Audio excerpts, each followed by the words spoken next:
Hello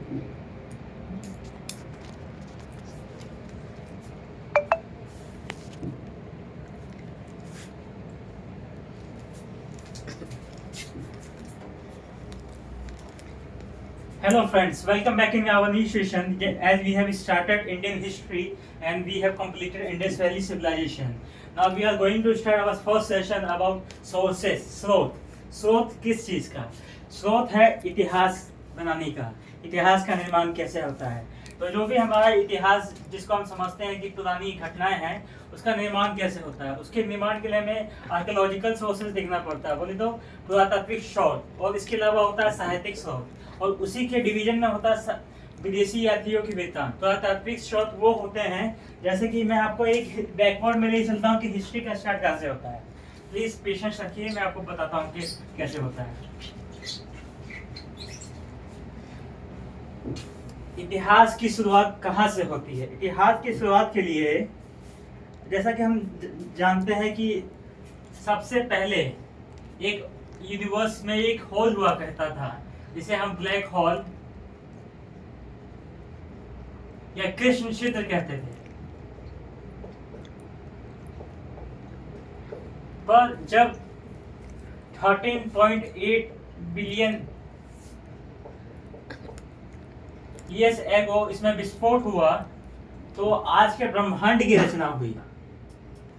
पर मैं आपको इतिहास समझाना चाह रहा हूँ कि इतिहास की शुरुआत कहाँ से हुई है। तो ये ब्लैक होल है, जो 13.8 अरब वर्ष पहले जो ब्लैक होल की शुरुआत हुई, उससे पहले क्या था वो मैं आपको बाद में बताऊंगा। पर हम आगे बढ़ते हैं पृथ्वी की ओर। तो हमारा जो पृथ्वी है उसका जो निर्माण है 4.6 बिलियन ईयर्स एगो।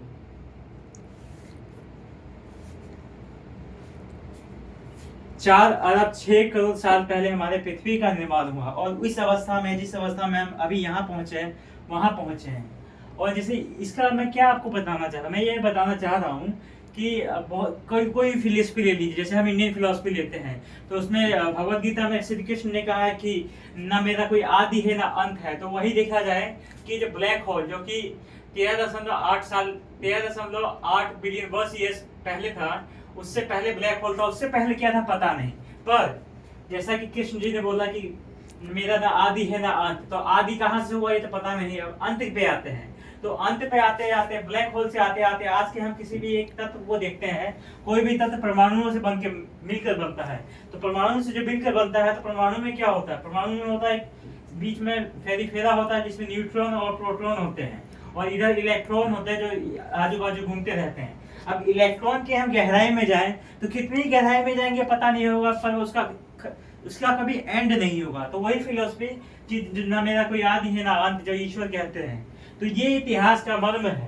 पर ठीक है, वो बात की बात है, हम मोटा मोटी उस पे आता है जिसका हम अध्ययन करते हैं। तो यह है इतिहास।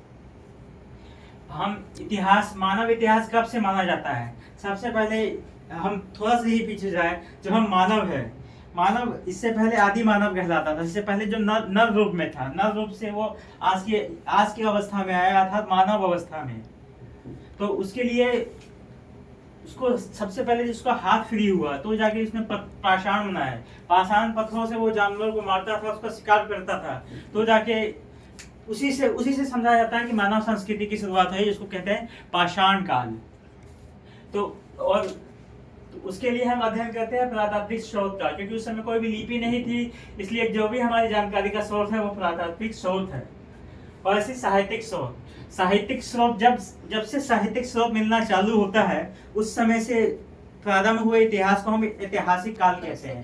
जैसे कि पुरातात्विक स्रोत और साहित्यिक स्रोत, जैसे इंडस वैली सिविलाइजेशन ले लीजिए या वैदिक काल ले लीजिए। हालांकि हमें वहाँ पे साहित्यिक स्रोत तो मिलते हैं, पर साहित्यिक स्रोत हम अध्ययन नहीं कर पाए हैं, उसको समझ नहीं पाए। वैसे ही इंडस वैली सिविलाइजेशन के भी साथ है, साहित्यिक स्रोत तो है पर उसको हम समझ नहीं पाए, अध्ययन नहीं कर पाए, जिस वजह से वो अभी तक, इसलिए इसको हम प्रोटो हिस्ट्री, आदि इतिहास कहते हैं।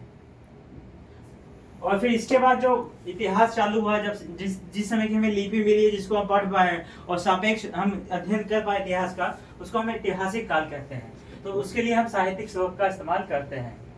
अब साहित्यिक स्रोत में ही एक अन्य वर्ग है विदेशी यात्रियों के वृत्तांत। विदेशी यात्रियों के वृत्तांत का मतलब है कि जो बाहर से जो लोग आए, जैसे भारत में जो बौद्ध धर्म के अध्ययन करने के लिए जो बाहर से लोग सब आए, वो उनके जो वृत्तांत है, जैसे मेगास्थनीज है, मेगास्थनीज की इंडिका है, फाहियान है, जितने भी विदेशी यात्री है जिन्होंने अपने भारत भ्रमण के दौरान भारत का जो लेखन लिखा उसको विदेशी यात्रियों के वृत्तांत कहते हैं। तो दोस्तों आज के लिए इतना काफी है, अगले मिलेंगे अगली क्लास में। धन्यवाद, आपका दिन शुभ हो, जय हिंद।